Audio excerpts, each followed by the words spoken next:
नमस्कार। आसमानी दल्ले के मुख्य पिल्ले नीच मूर्त महाजाहिल लुत्फुद्दीन 786 मस्तकर रहमत दल्ले वाले द्वारा 1400 वर्ष पूर्व स्थापित किए गए मजाहब को अपनाकर घोर घरेलू खुदाई में लीन रहने वाले मस्तकरवंशी जानवर खुदाई संबंधी छोटे बड़े सभी पशु क्रियाकलापों का प्रशिक्षण मस्जिदों और मादरसों में चीरायुक्त लाठी लटकाकर बैठे रहने वाले मजाहबी विद्वानों के लट संरक्षण में रहकर प्राप्त करते हैं। आज टीम फुद्दुद्दीन द्वारा उपलब्ध कराए गए इस चलचित्र में हम मादरसे में बैठकर मस्तखरवंशी जानवरों को निकाह नामक मस्तखर की सुन्नत के विषय में विस्तार से बताते मौलाना गंडरुद्दीन कीमारंडी के पशु व्याख्यान को सुनेंगे। अरबी पशु लिपि में लिखे जाने वाले निकाह शब्द का मानवीय भाषाओं में अर्थ होता है किसी छिद्र या सुराख में डालना। अतः किसी भी मादा के दुग्गी छिद्र अथवा कहें दुग्गी सुराख में नर मस्तखरवंशी जानवर का अपनी चीरायुक्त लाठी को प्रवेश करवाना ही मस्तखरवंशी समाज में निकाह कहलाता है। आज मौलाना गंडरुद्दीन कीमारंडी यह सिद्ध कर देगा कि किसी आवारा गश्ती मादा की दुग्गी में पैसे देकर लाठी प्रक्षालन करना तथा मेहर देकर किसी मादा से निकाह करना आसमानी दल्ले के मुख्य पिल्ले मस्तखर के लठमतानुसार एक समान माने गए हैं। अतः पैसे देकर किसी आवारा गश्ती से लाठी प्रक्षालित करवाना एक मस्तखरवंशी के लिए निकाह जितना ही हलाल माना गया है। अगर किसी शख्स ने औरत को किराए पर लिया पैसे देकर कि मैं तुम्हें इतने पैसे दूंगा मुझे ज़िना करने दो, उजरत पर लिया और उससे ज़िना किया, तो कहते हैं इमाम साहब फरमाते हैं इस औरत पर कोई इस आदमी पर कोई हद नहीं है। अब एतराज़ क्या करते हैं कि देखो जी इमाम अबू हनीफा रहमतुल्लाह अलैह ये ज़िना के दरवाज़े खोल रहे हैं। इमाम अबू हनीफा रहमतुल्लाह अलैह ज़िना के दरवाज़े खोल रहे हैं। कहते हैं आदमी पैसे देकर औरत से ज़िना करे तो ऐसे आदमी पर हद ही नहीं है, जब हद नहीं तो फिर जायज़ है। मैंने कहा बात समझो, एक है ज़िना का जायज़ होना और जायज़ ना होना, एक होता है ऐसे ज़ानी पर हद लगना और हद ना लगना। हद लगना न लगना और मसला है, और ज़िना का जायज़ होना नाजायज़ होना ये और मसला है। अगर सिर्फ हद न लगने से अगर कोई चीज़ जायज़ हो जाती हो तो कोई आदमी किसी जानवर से बदफेली करे तो ऐसे आदमी पर कोई हद नहीं, तो उसका क्या माना कि जानवर से बदफेली करना जायज़ होगा?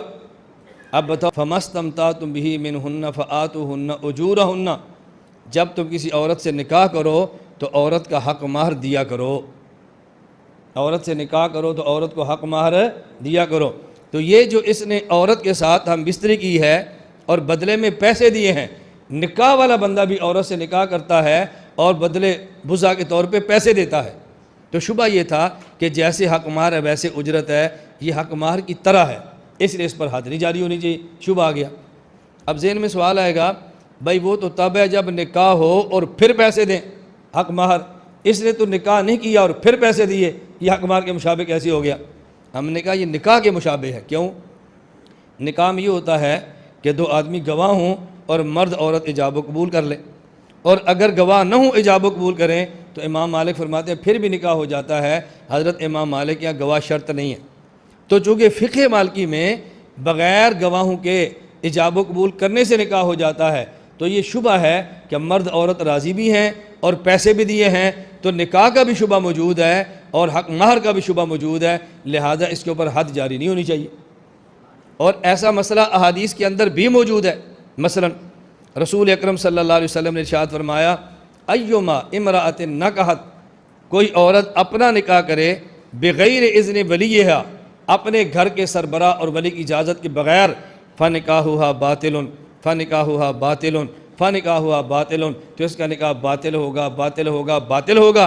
आगे फरमाया फ़इन दखल बिहा, अगर बग़ैर वली की इजाज़त के निकाह कर लिया और इसके शोरने से हम बिस्तरी भी कर ली, अल्लाह के नबी फरमाते हैं फ़लहल महरु बेमस्तहल्ला मिन फ़रजिहा, चूँकि इसने हलाल तरीके से हम बिस्तरी की है लिहाजा इस औरत को हक़ महर अदा करेगा, हक महर फिर भी देगा।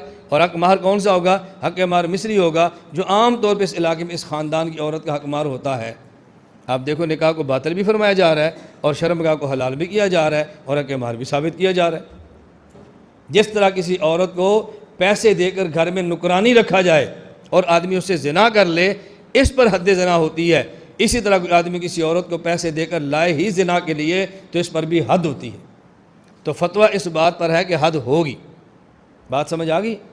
बार बार हद की बात करने वाले मौलाना गंडरुद्दीन कीमारंडी जैसे मजाहबी विद्वानों को मस्जिदों और मादरसों में बैठकर आसमानी खुदाई की किताब के पाश्विक ज्ञान का विश्लेषण करते देखकर एक बात तो सिद्ध हो जाती है कि काली बोरी वाली मस्त खरवंशिनी मादाओं की झोपड़ियों से उगले गए इन नीच तथा गंडमरी प्रवृत्ति के मस्त खरवंशी जानवरों की हद चीरायुक्त लाठी के अग्रभाग से प्रारंभ होती है तथा दुग्गियों से होते हुए गुल्लक के मध्य में स्थित पृष्ठ छिद्र के छल्ले पर आकर समाप्त हो जाती है, क्योंकि आसमानी खुदाई की किताब का सारा पशु आध्यात्म खुदाई से लेकर खुदाई तक ही है। इस विषय पर आप भी अपने विचार संदेश पट्टिका पर अवश्य प्रेषित करें। मस्तखरवंश संबंधी इसी प्रकार की जाहिलता से परिपूर्ण किंतु मनोरंजक, रोचक तथा ज्ञानवर्धक सूचना हेतु आप अपने दोनों चैनल पाक डिटॉक तथा टोपी डिटॉक से जुड़े रहें। इस चलचित्र के लिए इतना ही, मिलते हैं अगले चलचित्र में, तब तक के लिए सबको बम बम।